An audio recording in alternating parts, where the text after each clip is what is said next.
Il fait chaud. Petit point lecture du mois de juillet, en sachant que je ne vais présenter en détail que 3 lectures sur les 6, puisque la plupart des 3 autres livres, je les ai déjà présentés dans d'autres vidéos où j'ai fait déjà un peu du développement par le passé, donc ça va être assez rapide. Nous allons commencer avec le premier tome des Ogres-Dieux Petits de Hubert et Bertrand Gatignolles. C'est une série de bandes dessinées qui présente l'univers des Ogres-Dieux. C'est un univers un peu médiéval fantastique, on va dire, où les nobles ne sont pas des humains comme vous et moi, mais plutôt des ogres. Et comme vous vous en doutez, les ogres se nourrissent d'êtres humains et ils ont le pouvoir sur cet univers-là et ils ont à peu près tous les droits. Sauf qu'il y a une espèce de malédiction qui se répète chez les ogres, c'est-à-dire que à plus il y a des naissances et à plus les ogres sont petits.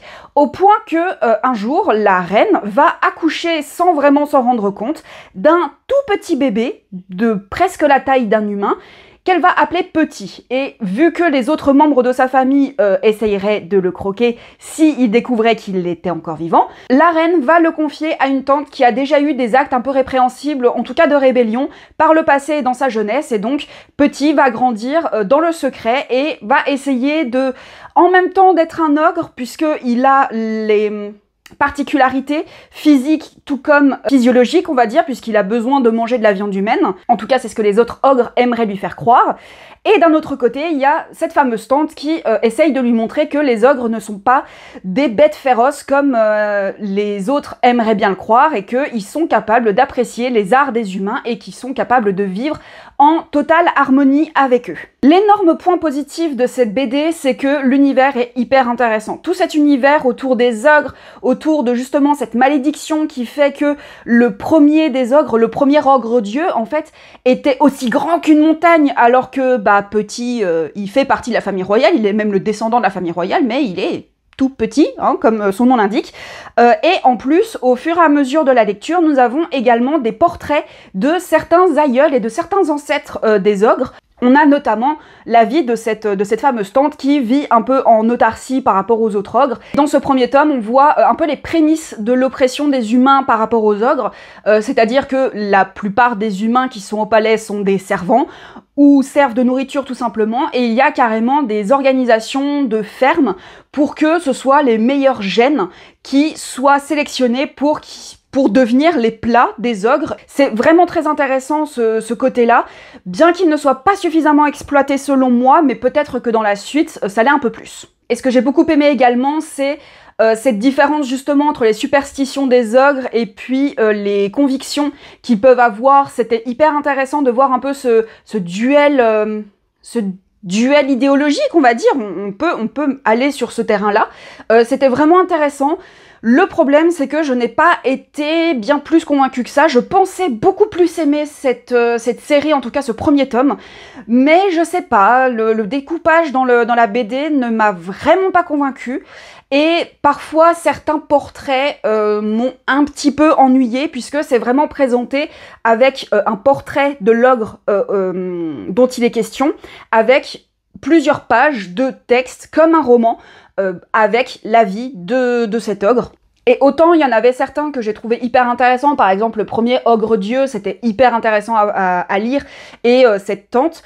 Et puis il y en a d'autres où je ne voyais pas trop l'intérêt de lire leur histoire.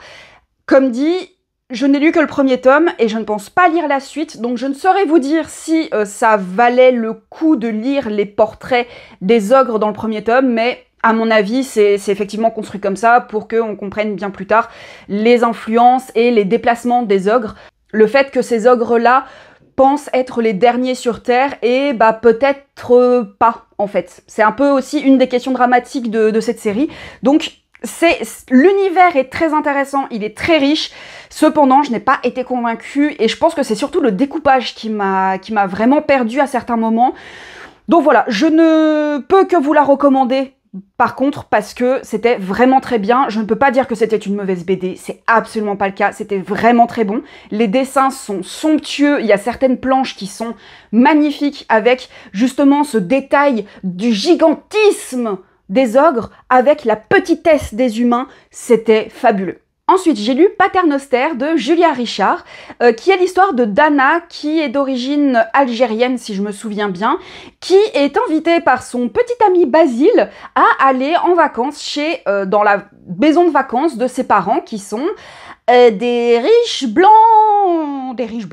Et dès leur arrivée dans cette maison de campagne, il va commencer à y avoir des trucs très chelou. Si vous êtes féru de films d'horreur, normalement une petite loupiette a dû s'allumer au moment où j'ai dit que Dana, algérienne, et je l'ai pas précisé mais elle est aussi d'origine assez modeste, est en couple avec un blanc qui veut la présenter à ses parents tout aussi blancs que lui. Get Out. Est-ce qu'elle a eu l'idée de ce roman avant la sortie du film Get Out? Nous ne le saurons jamais. En tout cas, ça a été un parallèle que j'ai vraiment bien, qui était vraiment très bien trouvé et qui était de toute façon inévitable, comme je le disais. Il a une ambiance vraiment pesante. Et c'est ce qui m'a beaucoup plu dans ce livre. On est dans un paysage assez bucolique, hein, la campagne, on est un peu dans le Morvan. Je crois que j'ai identifié à peu près le Morvan avec des forêts à perte de vue, la campagne française, tout ce qu'il y a de plus, tout ce qu'il y a de plus joli dans la campagne française. Et pourtant, on est dans une maison. Mama, elle fait peur. Hein. Ceci dit, elle fait peut-être moins peur que ses occupants parce que les parents de Basile sont... Oh, ils peuvent avoir le trophée des plus creepy ou des plus chelous, des parents les plus chelous de la Terre. On est carrément dans un épisode de Malaise TV ou de Striptease, hein, carrément, parce que on sent le malaise immédiatement à l'arrivée de Dana. Et ce qui était intéressant, c'est que on a une double narration avec le présent, où Dana est dans la maison de campagne avec son copain, et une autre narration plus dans le passé, où on voit le développement de la relation. Et on voit très clairement tous les drapeaux rouges. Franchement, on a juste envie de lui dire mais Dana, qu'est-ce que tu fais là? Enfuis-toi! Sauve ta vie!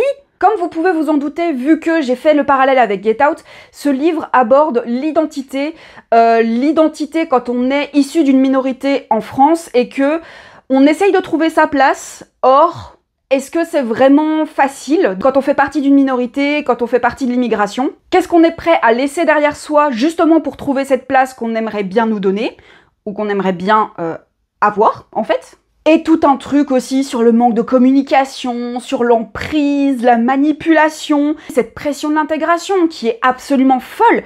On ne la lâche jamais cette pauvre Dana. Et bien sûr, qui dit parallèle à Get Out, dit on va parler du racisme. Je dirais pas que c'est un roman noir parce qu'il n'y a pas vraiment de lien avec du trafic ou des trucs comme ça, mais ça se lit vraiment comme un roman noir, un peu comme un thriller également, parce qu'on est plongé dans la psychologie de Dana et dans la trouille qu'elle ressent tout au long des jours qu'elle passe dans cette maison de campagne. Et en plus, avec un style qui sait injecter le malaise dans toutes les fibres de votre corps.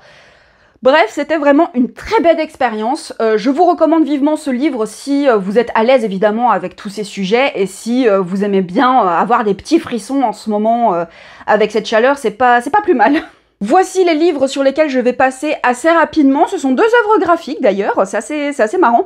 Donc il y a les tomes 16 et 17 des Liens du sang de Shuzo Oshimi. Ça y est, j'ai fini la série et j'en ai déjà beaucoup parlé lors d'une de mes précédentes vidéos, donc je ne vais pas m'étaler plus que ça puisque mon avis n'a absolument pas changé. C'est vraiment une excellente série qui aborde la thématique, là aussi de l'emprise, de la manipulation, mais dans un milieu intrafamilial, une mère sur son fils, et c'est absolument palpitant. Le découpage, c'est cinématographique, les personnages sont très bien travaillés, leur psychologie est hyper prenante, les dessins sont sublimes. Bref, c'est une série à lire absolument, je vous la recommande vivement. Je vous en ai parlé il n'y a pas très longtemps, Downlands de Norm Connew. Je vous mettrai la vidéo dans le petit i si j'y arrive. Dans tous les cas, je vous mettrai la vidéo où je parle de cet énorme coup de cœur en barre d'infos. C'est absolument sublime. Le sujet des histoires de fantômes qui hantent une rue, qui hantent une ville sur des générations et des générations, c'est absolument palpitant, c'est génial. J'ai plus les mots. De toute façon, j'ai fait une vidéo de 11 minutes pour vous dire à quel point cette bande dessinée est géniale. Donc, je vous laisse cliquez sur cette vidéo pour découvrir tout en détail et à quel point je peux être enthousiaste sur une œuvre. Et nous allons terminer avec un livre audio que j'ai écouté tout au long du mois de juillet. Il s'agit de Mon vrai nom est Elisabeth d'Adèle Illon. Au tout début de ce livre, l'autrice se pose des questions quant à la transmission des troubles mentaux dans la famille, puisque c'est assez connu que son arrière-grand-mère était atteinte de troubles mentaux, de schizophrénie, pour être plus précise. Et du coup, elle va essayer de trouver des archives ou essayer de trouver des choses par rapport à son arrière-grand-mère qui reste quand même quelqu'un d'assez mystérieux au final. Et il y a un peu... Elle retransmet un peu toutes les images que cette arrière-grand-mère avait par rapport à la famille. Il y a ceux qui estiment qu'elle était complètement... voilà, qu'elle avait vraiment plus toute sa tête et que sur la fin de sa vie, elle était... oui, on pouvait plus la prendre au sérieux en tout cas. Il y a ceux qui ne veulent absolument pas entendre parler de cette histoire et qui ne veulent absolument rien savoir, qui ont été suffisamment traumatisés comme ça pour ne pas raviver des souvenirs qui les ont traumatisés justement. Et il y a ceux qui sont curieux, mais en même temps, ils sont bien contents que ce soit l'arrière-petite-fille qui s'en occupe, parce que les affaires de famille, on va pas remuer tout ça non plus. Ce que j'ai trouvé hyper intéressant, c'est qu'il y a plusieurs formats qui sont incorporés dans ce livre, dans le sens où il y a des extraits d'archives, il y a des conversations avec des membres de la famille qu'elle a eu en audio, et ce sont donc des retranscriptions qu'elle a eues de ces conversations, et on peut vraiment voir les personnalités de chacun des membres de la famille. On trouve des lettres aussi de Betsy et de son mari à l'époque de la guerre, donc il y a vraiment une multitude de médias, c'est ça que j'ai vraiment beaucoup aimé dans ce livre et qui vient rythmer cette recherche et cette enquête. Et puisque Betsy est née dans les années 20 et qu'elle est décédée à la fin du XXe siècle, vous vous doutez bien que la psychiatrie, la psychologie, c'était quand même relativement curieux tout ce qu'ils pouvaient faire pour essayer de soigner les malades. Avec des conseils qu'on pouvait donner au mari relativement lunaires comme « Oui, oui, faites-lui des enfants, mais surtout ne les laissez pas sous sa surveillance, hein. Elle est bien au chaud dans l'hôpital psychiatrique et vous ramenez les bébés, évidemment. Mais à plus vous lui ferez des enfants, à plus ça calmera ses nerfs. » Oui, c'est bien connu. Je dis ça du haut de mes 32 ans. De femme qui est née dans les années 90, qui s'intéresse à ces sujets de conditions féminines dans les milieux psychiatriques, mais je ne veux pas juger justement les croyances ou les technologies qu'ils avaient à l'époque, puisque on a quand même une compréhension de la psychologie et de la psychanalyse qui est beaucoup plus poussée qu'à l'époque. Il y a des choses qu'on a découvertes très récemment et que, on est en mode, oui, en fait, les femmes, elles ont quand même été pas mal victimes d'images patriarcales et d'images sexistes quant au fait que, voilà, elles sont très prises par leurs émotions à cause de leur utérus, c'est à cause de l'hystérie. Il y a plein de choses qu'on sait aujourd'hui et c'est bien de savoir ce qu'on pensait à l'époque pour éviter de refaire les mêmes erreurs. Et au vu de la condition de son arrière-grand-mère, l'autrice est allée se renseigner sur la lobotomie, où est-ce que c'est né, quand est-ce que ça arrivait en France, est-ce que c'est vraiment arrivé en France dans le sens où est-ce qu'il y a eu beaucoup de patientes et patients qui ont été victimes de lobotomie. Ça c'était très intéressant d'ailleurs puisque je m'intéresse, comme je le disais, à tout ce qui est psychiatrie, mais je n'étais jamais allée me renseigner sur l'histoire de la lobotomie, et du coup, j'étais assez contente de voir un peu cet historique que l'autrice a pris le temps de faire dans ce livre, donc c'était très intéressant.